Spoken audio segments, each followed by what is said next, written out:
हरे कृष्णा, राधे राधे। जगत के पालनहार भगवान श्री हरि विष्णु की कृपा आपको और आपके समस्त परिवार को प्राप्त हो, इसी शुभकामना के साथ आज के इस वीडियो में आप माघ मास महात्म्य के 11वें अध्याय की परम पावन कथा को श्रवण करें। इस कथा को पूरा श्रवण करें क्योंकि यह परम पावन कथा श्रवण करने मात्र से मनुष्य पाप रहित हो जाता है और उसे भगवान श्री हरि विष्णु और माँ लक्ष्मी की अनुपम कृपा प्राप्त होती है। यमदूत कहते हैं, अथवा सर्वदा पूज्यो वासुदेवो मोक्षिणः शालिग्राम शिलाचक्रे वज्रपीठ विनर्मते। अर्थात मोक्ष के इच्छुक मनुष्य को चाहिए कि वह सदैव भगवान श्री शालिग्राम का 12 शिला में और वज्र या कीट निमित्त करके, जिसे आम भाषा में गोमती चक्र बोलते हैं, तो एक शालिग्राम और 12 गोमती चक्रों का पूजन करना चाहिए। इससे जो फल प्राप्त होता है वह अब मैं तुम्हें सुनाता हूँ। हे वैश्य, सभी पापों का विनाशक है, सभी लोकों में सबसे श्रेष्ठ फल देने वाला, सबसे बड़ा पुण्यदायक है तथा यही एकमात्र ऐसा उपाय है जिससे मनुष्य एक ही दिन में मुक्ति प्राप्त कर लेता है। प्रतिदिन 10,000 यज्ञ राजसू यज्ञ करें तथा अग्निहोत्र कर समुद्र सहित पृथ्वी का दान करें, परंतु वह भी इस फल की समानता नहीं कर सकता, क्योंकि इसका फल अक्षय है।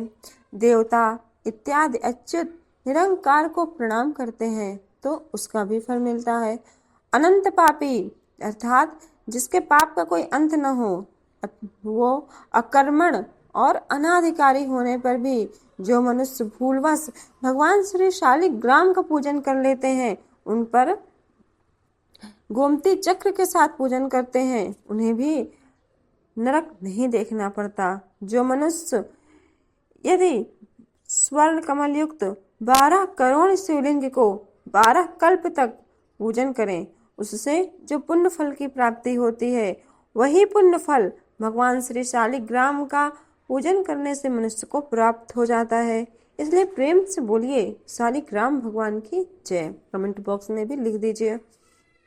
जो मनुष्य भगवान श्री हरि विष्णु के गोविंद स्वरूप का पूजन करता है, गोविंद का नाम लेता है, उसे बिना किसी तीर्थ सेवा के, बिना कोई दान दिए, बिना कोई यज्ञ किए और बिना किसी तप किए ही उसे भगवान के परम धाम की प्राप्ति होती है। परंतु जो मनुष्य भगवान का पूजन नहीं करता, केवल विषय वासना में लगा रहता है, वह मनुष्य नरक, गर्भावास, तिर्यक योनि, क्रियम योनि आदि से मुक्त नहीं होता। जिसने भगवान शालिग्राम की मूर्ति पर जो जल चढ़ाते हैं, उसको जल को ग्रहण करने से पहले उस जल को जो मनुष्य अपने ऊपर छिड़क लेता है, उसने संपूर्ण तीर्थों में स्नान कर लिया, यही फल वो प्राप्त करता है। सदा कल्याण देने वाली भगवती गंगा जी, गोदावरी तथा रेवा नदी के जल में संपूर्ण शालिग्राम की मूर्ति रहा करती हैं।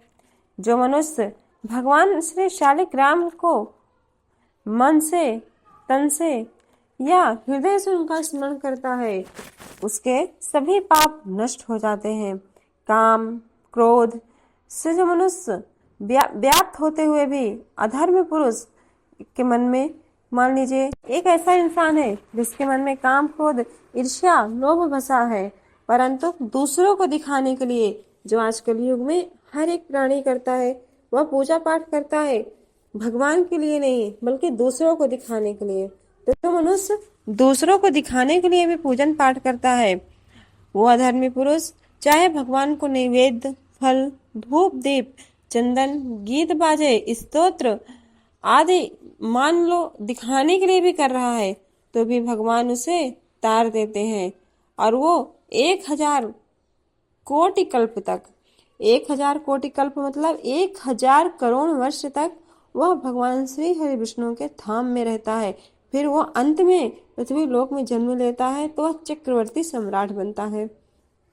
जहाँ शालिग्राम की मूर्ति भगवान श्री हरि विष्णु के केशव स्वरूप में उपस्थित रहती है, वहां पर देवता, यज्ञ और 14 लोक रहते हैं।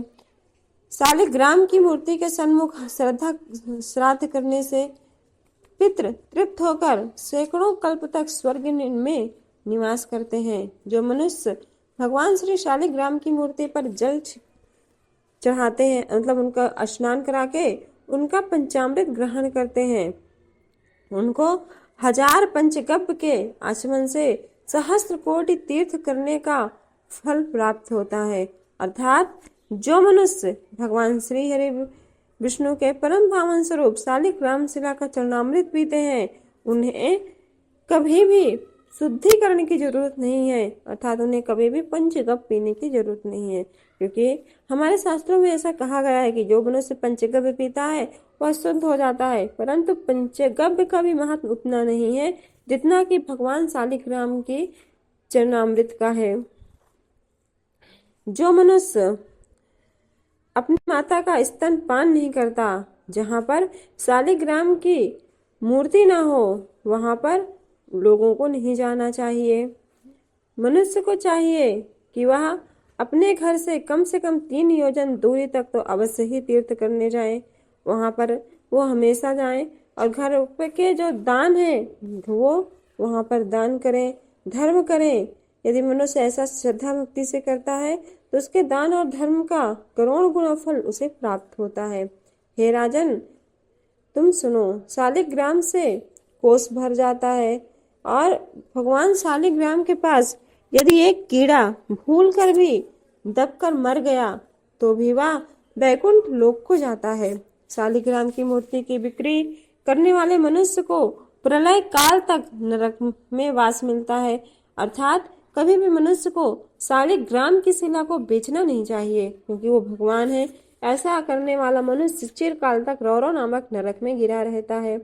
हे वैश्वर, घोर वन में जितेंद्रिय होकर तप करने से जो फल मिलता है वही गरुड़ध्वज भगवान वासुदेव को स्मरण करने से और उनकी शरण में जाने से मनुष्य पा जाता है। पृथ्वी पर जितने तीर्थ और जितने ही तीर्थ स्थान हैं वो सभी भगवान श्री हरि विष्णु का नाम लेने मात्र से प्राप्त हो जाते हैं। हे वैश्य, जो वैष्णव या शिव की निंदा करते हैं वो विष्णु लोक में नहीं जाकर अपितु नरक में जाते हैं। मनुष्य को चाहिए कि वह भूल कर भी भगवान श्री हरि विष्णु और भगवान शिव में भेद न करें, क्योंकि ये दोनों एक ही हैं। जो मनुष्य इनमें भेद दृष्टि रखता है उसे घोर नरक की प्राप्ति होती है। तो एक बार प्रेम से बोलिए भगवान श्री हरि विष्णु की जय।